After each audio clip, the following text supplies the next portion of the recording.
আমাৰ তালিকাত অন্তৰ্ভুক্ত হোৱা আমাৰ প্ৰাৰ্থীসকলৰ নামসমূহ মই পঢ়ি দিবলৈ ওলাইছো।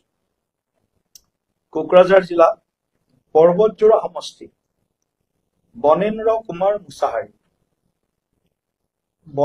কুমাৰ মুছাহাৰী,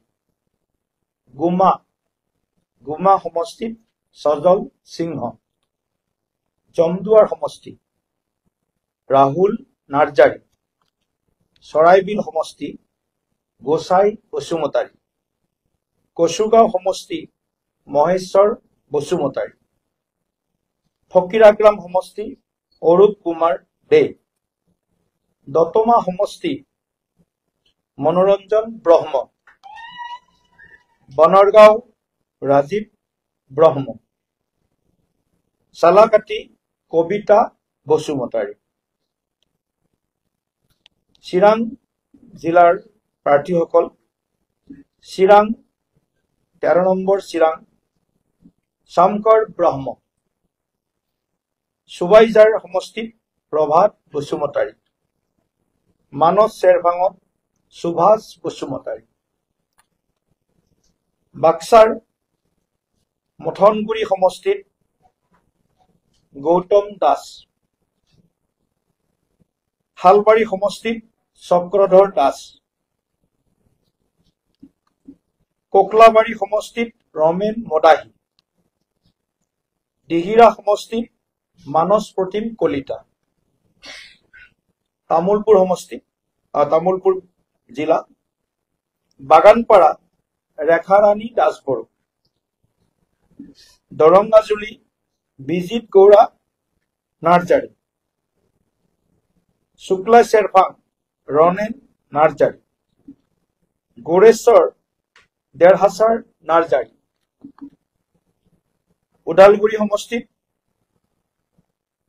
খৈৰাবাৰী মদন ৰাভা, ভেৰগাঁও জোচৰাং বড়ো, ননৈ চেৰফাং সঞ্জীৱ তাঁতী,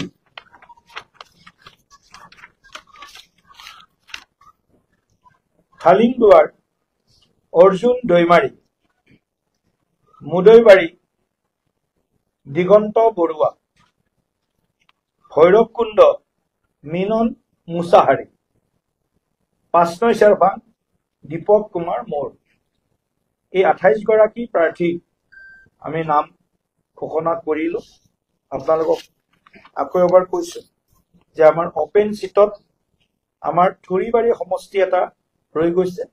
কাইলৈ আমি থুৰিবাৰী সমষ্টিৰ প্ৰাৰ্থীৰ নাম ঘোষণা কৰিম। নন এছটি চিটত আমাৰ এটা সমষ্টি ৰৈ গৈছে শ্ৰীৰামপুৰ।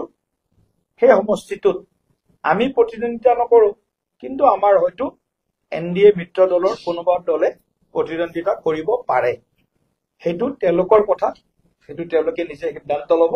কিন্তু আমি শ্ৰীৰামপুৰত প্ৰতিদ্বন্দ্বিতা নকৰো ভাৰতীয় জনতা পাৰ্টীয়ে। বাকী আৰু 2-3টা সমষ্টি আমাৰ আছে, বিবেচনাধীন হৈ আছে।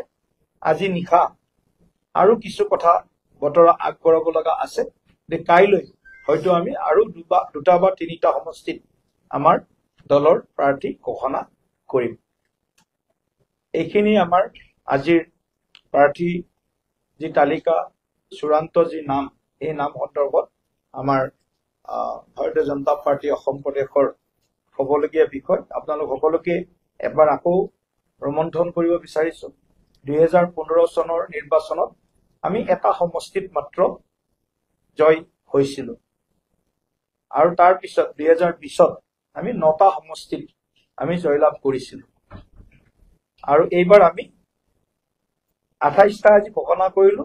হয়তো কাইলৈ 2টা বা 3টা সমষ্টিৰ প্ৰাৰ্থী আমি আকৌ ঘোষণা কৰিম। ইয়াৰ অৰ্থ আপোনালোকে নিশ্চয় বিভিন্ন ধৰণে উলিয়াব। গতিকে ইতিবাচক দৃষ্টিভংগীৰে ইয়াৰ অৰ্থ উলিয়াব বুলি আশা কৰি সকলোকে মই আগন্তুক নিৰ্বাচনত আমাক যেনেধৰণে পাৰে অতি নকৰাকৈ সহায় কৰিবৰ কাৰণে অনুৰোধ জনাইছো। আপোনালোকৰ সহযোগিতা আৰু আপোনালোকৰ যি আমাৰ নিৰ্বাচনৰ যি উৎসৱ যিটো আমি কওঁ, গতিকে নিৰ্বাচন এটা গণতন্ত্ৰৰ উৎসৱ। এই উৎসৱটো যাতে শান্তি শৃংখলা ৰূপত যাতে আমি সুন্দৰভাৱে এই উৎসৱটো উদযাপন কৰিব পাৰো আৰু যিমান পাৰো সিমান পাৰ্চেন্টেজ অফ পোলিং ভোটদাতা ৰাইজৰ ভোট বৃদ্ধি কৰিব পাৰো আৰু সেই ভোটাৰ ভাৰতীয় জনতা পাৰ্টিৰ পক্ষত আমি সকলোৱে এটা শ্লোগান দিছো শান্তিপূৰ্ণ সুৰক্ষিত আৰু বিকশিত বিটিআৰ গঠনত শান্তিপূৰ্ণ সুৰক্ষিত আৰু বিকশিত বিটিআৰ গঠনত আৰু সবকা সাথ সবকা বিকাশ মাননীয় প্ৰধানমন্ত্ৰী ডাঙৰীয়াৰ যিটো নীতি মন্ত্ৰ সমবিকাশ সমমৰ্যাদা আৰু সম অধিকাৰৰ বাবে ভাৰতীয় জনতা পাৰ্টিয়ে পৰৱৰ্তী চৰকাৰত যেনেধৰণে আমাৰ ভূমিকা থাকিব এই ভূমিকা আমি গ্ৰহণ কৰি বিটিআৰত স্থায়ী শান্তি আৰু উন্নয়নৰ ধাৰাটোক যিমান পাৰো সিমান শক্তিশালী কৰিবলৈ আমি চেষ্টা কৰিম গতিকে